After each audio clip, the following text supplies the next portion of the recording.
Hello, fellow educators. Welcome to EduTalk Collaborative Conversations, the show where passionate educators converge to talk about all things teaching.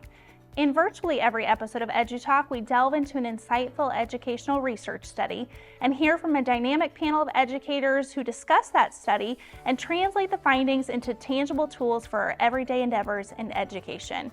I'm your host, Jeni Langfeld, and in today's special episode of EduTalk Collaborative Conversations, I get to sit down with Peter Ferguson and discuss the power of relationships.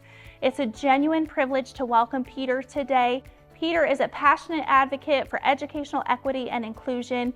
As a successful nonprofit executive and educational professional focused on results, Peter has made a transformational impact as a facilitator of adult and youth leadership. Peter's extensive experience in youth advocacy and education has earned him many accolades and recognition. He has been a featured presenter at the National Youth Advisory and Resilience Conference. He's delivered the commencement address at Boys Town here in Omaha, and his impactful work was showcased in the 2021 Regional Emmy-nominated We Will Not Be Silent film, just to name a few. In just a few moments, we'll sit down with a gas station mocha drink connoisseur. But before we do, I want to introduce you to the topic of our discussion today, relationships. Relationships matter profoundly. In the realm of education, the significance of relationships cannot be overstated. The absence of positive relationships between teachers and students can wreak havoc on the educational environment and student outcomes. When students feel that their teachers are indifferent or unapproachable, they may become disengaged and less motivated. This disconnection can spiral into increased feelings of anxiety, isolation, and frustration, all of which severely impact students' academic performance and their overall well-being. Furthermore, teachers who struggle to forge meaningful relationships with their students face immense challenges in managing classroom dynamics. This results in a chaotic and less than nurturing learning experience for the students. The void of trust and respect also stifles students from seeking help or voicing when they have challenges. This culminates in unmet needs and a deeper knowledge gaps. Ultimately, the negative repercussions of strained student-teacher relationships ripple across the entire school community, crippling the collective aim of cultivating a supportive and inclusive environment for everyone. Conversely, positive student-teacher relationships are the bedrock of students' educational journeys. When students feel valued and truly understood by their teacher, they are more inclined to actively engage in their own learning. A foundation of trust and mutual respect creates a classroom environment where students feel safe to share their thoughts and ask questions. They take intellectual risks. This psychological safety emboldens their confidence and ignites their drive for education excellence. Teachers who nurture strong relationships with their students are more adept at recognizing individual needs and tailoring their instruction methods to foster a more personalized and effective learning experience. The ripple effect of these positive interactions reaches far beyond academics, enriching students' social and emotional growth and nurturing more harmonious and supportive school culture.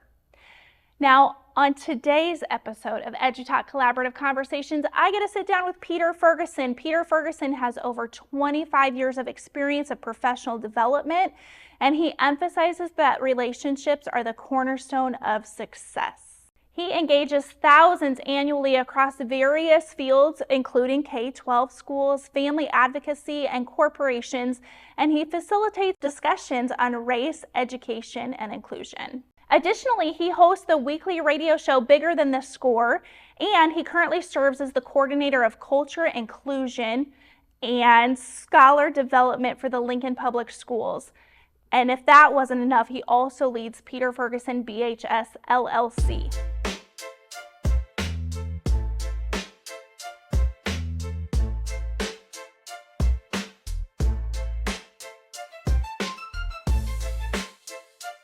My purpose is to empower. I want to be around individuals that empower me, that move me to that next step, but I also want to be one of those people as well. My other thing is I want to educate, okay? I am a constant life learner, and the third thing is I want to engage. You know, Dr. James Comer says that no significant learning occurs without a significant relationship. It's about access to A's that every scholar deserves. Access, awareness. Like when you show up, it means something. Somebody needs you there that day. And I often forget what people said, I often forget what people done, but I always remember how people would make me feel. And so each person that you wrote, when you talked about your kids, you talked about your grandma, many people talk about parents, many people talk about mentors, coaches, or whatever else. The bottom line, it's not about what they said, it's not about what they did. Very rarely can we write verbatim, okay, what they did, but we can remember how they made us feel. I attended Pete Ferguson's workshop, and it was more than a workshop. It was more than a session. It was an experience. It was a moment that's going to turn into a movement. He taught us authentically that relationships matter. Actually really refreshing to be able to have an active conversation about culture and diversity. What I love to take away from this, and what I think a lot of people should, is that we need to have an understanding that not everyone has the same experience as we do. I had a chance to meet Pete a few years ago at the same conference, and I came back this year. He was back, and I got a chance to sit in his session, and I was just gratefully impacted because I know the impact he has on young people and how invested he is with young people and their success and their goals and everything they're trying to go after. The day was just absolutely awesome, and I can't wait to get Pete back here to talk to our kids. But what I feel like is, and I truly believe, not feel, I truly believe that each and every one of our scholars deserves to have an A of some sort. It was live, it was fun, and it was informative. Up next, we get to visit with Peter, and today we're going to explore the importance of strong relationships. His insights and experiences promise to not only deepen our own understanding of relationships, but also, I guarantee, is going to inspire some action and hope. Stay tuned, an insightful conversation awaits. Please note that the opinions and views expressed by the host and panelists on this show are their own and do not necessarily reflect the official policy or position of their employers or affiliated organizations. Hello, welcome back to EduTalk Collaborative Conversations. I am your host, Jeni Langfeld, and I can't wait for you to meet today's guest. Normally, we're talking about a very specific article, but today is a little bit special, and I can't wait for you to meet Peter Ferguson. He's with us today, and perhaps you've seen him on a previous episode. If not, you should be sure to check it out. So without further ado, I'm going to let him introduce himself to you, and then we're going to get into a really great conversation. All right, well, welcome. Well, thank you, Jeni. I really do appreciate the space, and thank you for doing this and providing just not only just a platform, but also just resources for not only just educators, but practitioners and community members beyond the classroom. It's so valuable. So. Oh, it's my honor that you are here today. Just reading about your history and all of the things that you've done, I don't even know where to start. So fill us in. What are you up to? Well, on a previous episode I shared, but I always start off by just sharing thanks and appreciation for what you've done in the past, who you are today, and what you will do in the future. Peter Ferguson. I'm the son of Howard and Alita Ferguson. My dad, Howard Ferguson, was born in Nacogdoches, Texas, and so that will be the reason why you see if any of my posts on social media. I'm a huge Dallas Cowboy fan. I think if I wasn't, I'd been kicked out of the house. But he was a 25-year military veteran in the Army. He served in Vietnam twice, worked in corrections throughout his professional career.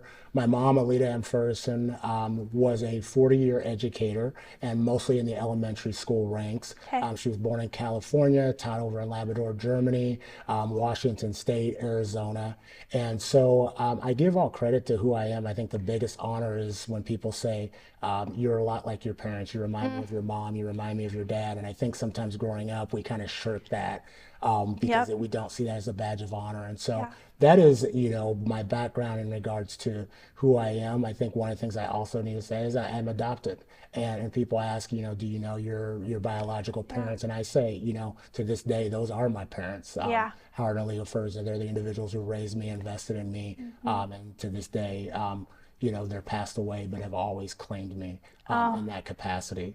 Wow, what a legacy that they get to see unfold after them. Yeah. No, I'm very appreciative. And, you know, one of the things that they've instilled with me is just being somebody that you're going to have a lot of people that you hope and they hoped as they were alive would believe in me. And one of the foundations they always shared is you have to have a purpose. Okay. And my purpose is to empower, it's to educate and engage. And I always go in kind of threes, but I want to be the type of person when I'm in space that I empower individuals, but also I want to be in space that I'm empowered and that I'm being uplifted and that I'm being moved forward to want to engage, do, and be more. Educate. You know, people always say you're a lifelong learner, and people will say, you know, I commend you for pursuing and achieving that doctorate status, because that is truly something that's not easy, but that's a goal that, you know, a very short time ago that females and people of color could not attain. Right. And so for you to have that, again, I want to give you that credit, but I do tell people, you know, I have my doctorate in the community. Yes, you do. And so, you know, being somebody that wants to be around and continue to be educated, whether that's by young people or other people, I don't want to be in space that I'm always the smartest one in the room. Amen. And then be an engager.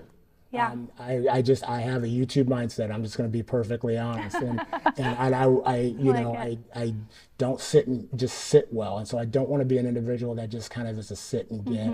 I also want to be a person that's engaged, and I want to be in those spaces that engage me not only as a person, but value me, what I bring to the space as a Black male. I don't want to be tolerated. I don't want to be appreciated. I want to truly be included in that inclusiveness. And so that's my purpose. And in order to do that, I don't wait for others to believe in me. And so I just say the CEO of my own LLC, but I don't have the CEO title. I put the PBL, and I'm the primary belief officer of Peter Ferguson BHS LLC. And that's didn't start when it was conceived in 2019 or whenever the articles of incorporation. Right. That really started at birth through my mom and dad, as always being, you can't wait for others to believe in you. You have to be the primary investor in yourself. A primary belief officer. I love it. I love it. Tell me a little bit more about, so you have an LLC. So you do lots of things, and we're going to touch on a little bit of all of it. But as a owner of a company, talk to me about what are your primary core values?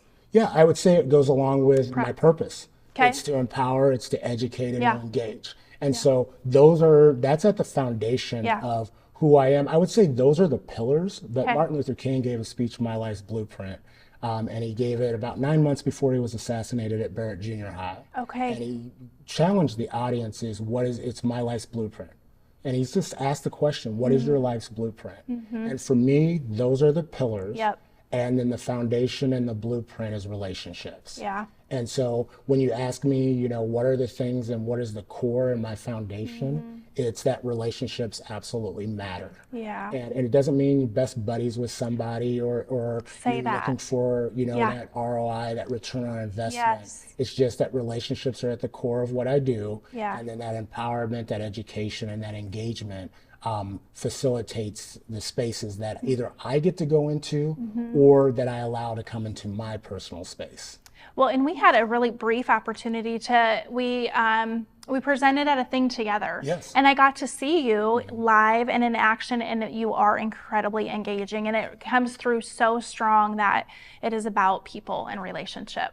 It absolutely has to be. Yeah. And I think people say that first 15 seconds, people determine whether, you know, what's your elevator speech. And I do, and I truly believe there's, you know, scientific data behind that. Yeah. But the other part is, you know, can you be authentic? Do you know, can you be comfortable being uncomfortable? I mean, that's one thing our scholars have really said is like, oftentimes we go in and we have to be the one that knows it all. And there's been times I've gone in that space and you have to fight that because you're like, I'm right. But can we be comfortable being uncomfortable? And then I do have to give credit to a scholar, Kalani McDermott, who just recently said something a couple of months ago that has resonated with me. And she said, somebody asked about diversity, equity, inclusion, and just engagement. What's a piece of advice that educators or people could have? Okay. And she said, lean in louder. And the whole room just got silent. Oh my word. And she's a class of 2024, but said lean in the one thing that you can do is lean in louder. Oh, wow. And so that takes practice. But, Yeah. but can we do that in the spaces that we're in? And I that's a piece that I've added to just kind of who I am, but who I need to be. No, I love that. Lean in louder. Because some people are leaning in, but it's more like a, we need to like for real lean in. Without question. Yeah, so good. Okay, speaking of scholars, one of your roles is your title at the Lincoln Public Schools is, help me out, what's your title? Coordinator of Culture, Inclusion, and Scholar Development. Okay. So it's probably one of the a longer long one. titles. I haven't gotten a name badge yet because they're trying to figure out how to abbreviate it. Within education, we love acronyms. Yeah, we do. We sure do. But that's one I would say one of my official titles. But in education, we always have other duties as a side. Yeah, for sure. So in this current role, which I know in a previous episode, you've been there for 17 years, so that's changed over time. What are some of your major responsibilities right now? Yeah, so my major responsibility is looking and engaging and elevating scholar voice. Okay. And it's not just elevating scholar voice, and people like to say that direct service with the young people. I mean, they say that we got into it for the kids and this, that, and the other. Well, the fact of the matter is, like, the scholars can only do so much. If our adults, if the administration and staff aren't, invested, and which I will have to give credit to Lincoln Public Schools, they really have invested in a lot of ways, are on the forefront of providing space for scholars to elevate their voice. Okay.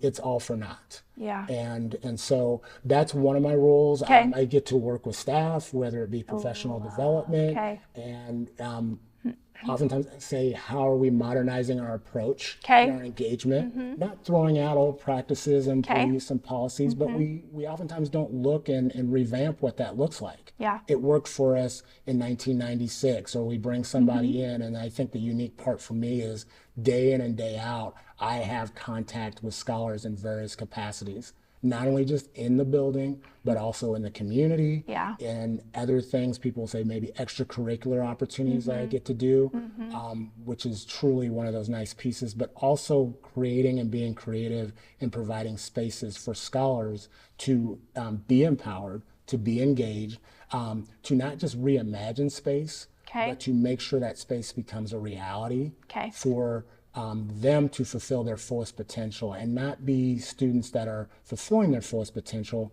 but be seen as at promise, other than as opposed to risk. Beautiful. How are you, when you look at the work you're doing in LPS, how are you measuring success? Like, what are you pointing to show that you're making progress, things are happening? Yeah, I think I shared on the last episode, one of the things I often do in one of the workshops I say is, we're very, very data rich.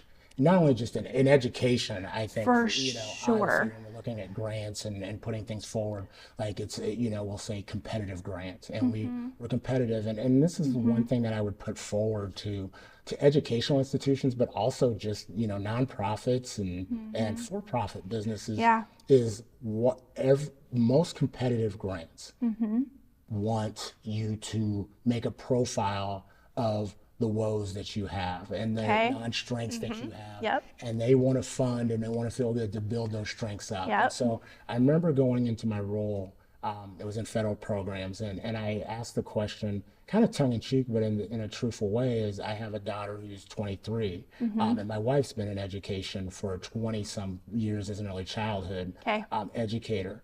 And everything on the grant, like they said, disproportionate graduation rate. What's the achievement gap? And it's not achievement, it's an opportunity That's gap. right. Yeah. And it just said, if you're from how many students of color do you have? And, and again, we use that term at risk. And my daughter, as I'm looking at this, every category my daughter would have fell in. Yeah. And people were like, she's not at risk. And I say, in all reality, the only thing she's at risk of is if she rolls her eyes at me again. She's at risk of a lot of something's happening. Things. Yeah. And so when do we get to the opportunity that we write and also are rewarded in a competitive sense for the vision, not only the vision that we have, but the strengths that we have? Yeah. We're writing on, maybe it's the 12%, but we need to get it to 90% of those scholars that are elevating their voice, they're in space, they're doing positive things, instead of saying, you know what, they're okay because that's Pete's kid. Yeah. or they're in this group. Right. Or they have something, and we want to make sure, like, how do we elevate that so there's more opportunities instead of saying that individual's all right, because of the fact of where they live. We have title, buildings. And again, many of those areas and many of those buildings need additional resources. Yep. But the fact of the matter is many of our scholars don't choose where they live or choose where they go to school. At all. And so I don't ever want a scholar feeling that they have to go to a certain place to get something. And when we talk about equity, it's giving individuals what they need, when they need it, where they're at. That makes me go back to the quote you said earlier today about lean in louder. Yeah. Like lean into everyone, not the 12%.